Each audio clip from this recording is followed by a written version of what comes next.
Hey guys, Tony back again, Horror in Todge. Hope you're all well. Friday afternoon here, and we're up to day 15 of the 31 days of horror. So we're nearly halfway there, guys. 31 days. So yeah, halfway, give or take a day. So yeah, we're getting through the films now, guys, and I'm gonna get straight in with this review. So today I watched a film from 1982, an Australian sort of supernatural mystery, I suppose, called Next of Kin.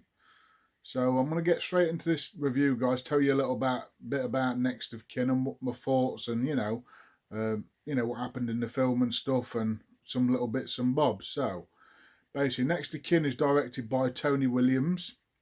It stars John Jarratt, Jackie Kerrin, and Jared Nicholson. I say Australian film. Yeah, feels very 80s Australia.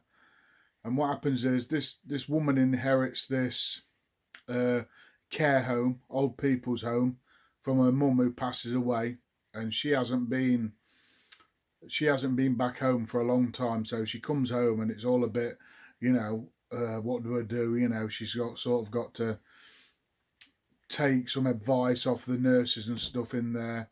What to do with the old people and things like that.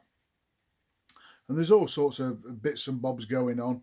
Like I say, this house is a really creepy looking, really slow movie though, guys. For like the first probably hour and 10 minutes, not a lot happens. So it's just about this woman in this house, and she's sort of having a look around, a bit of a mystery. She starts reading her mum's diary, and there's stuff in there what's starting to happen to her.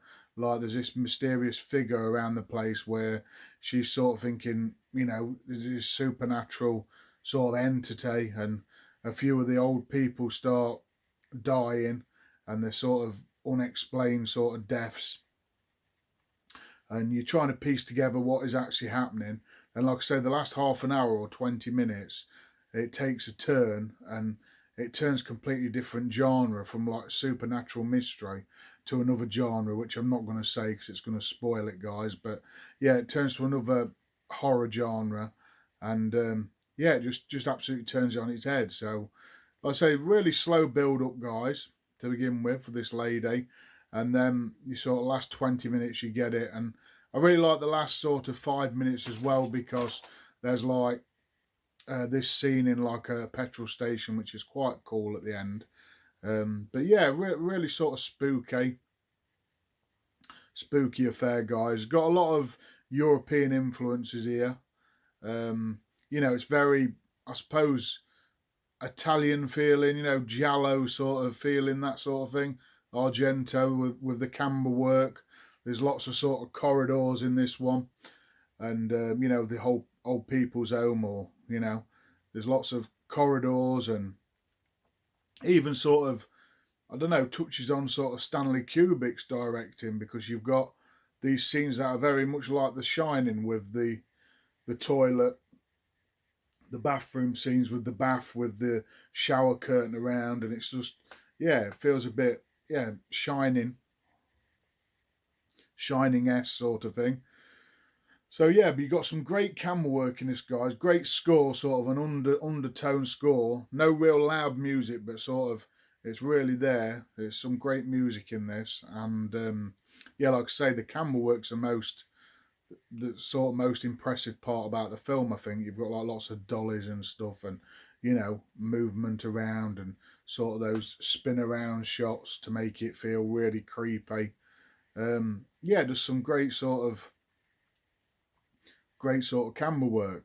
Like I say, it's not going to be for everyone. I suppose a lot of people will not be able to get past the first half an hour or so, because it's just a lot of lead up with this lady, and sort of a relationship with her boyfriend and stuff like that. And then there's this odd sort of figure keep appearing that she keeps seeing around the halls, which she's not quite sure about. So it's all that, and a lot of reading this diary, and um, sort of slingshots back to her childhood and stuff, daydreams and stuff. So yeah, bit of a weird one, but I really enjoyed it, guys. I got a lot of enjoyment out of it. I do like a good slow burn, and I think this is one of the best Australian horror films I've seen, I think, in the aspect of, creepiness and the setting, and the acting was really good as well.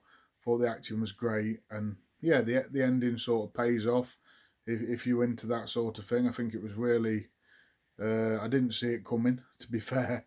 So that's one good thing, I suppose. But all in all, I thought Next of Kin, say 1982, was a decent Australian horror film. So I'm going to give it a 7 out of 10. I know I've given a lot of these films a 7 out of 10 I've been doing, but it's just where I stand with these sort of things. So decent movie. I could watch it again. Brilliant camera work and brilliant score and acting. So I'd say a little bit of sort of lost plot lines at the start where you're just sort of trying to get to know this lady and the sort of care home, I suppose, and the old people in the care home who make it quite creepy. So all in all, a decent film, guys. Enjoyed it. So yeah, that's day 15 of 31 Days of Horror, guys. Get in the comments. Tell me if you've seen Next of Kin and what you think of it. Any sort of questions, chuck them my way, and I will try to answer. And I'll catch you tomorrow for day 16, guys. Thanks a lot for watching.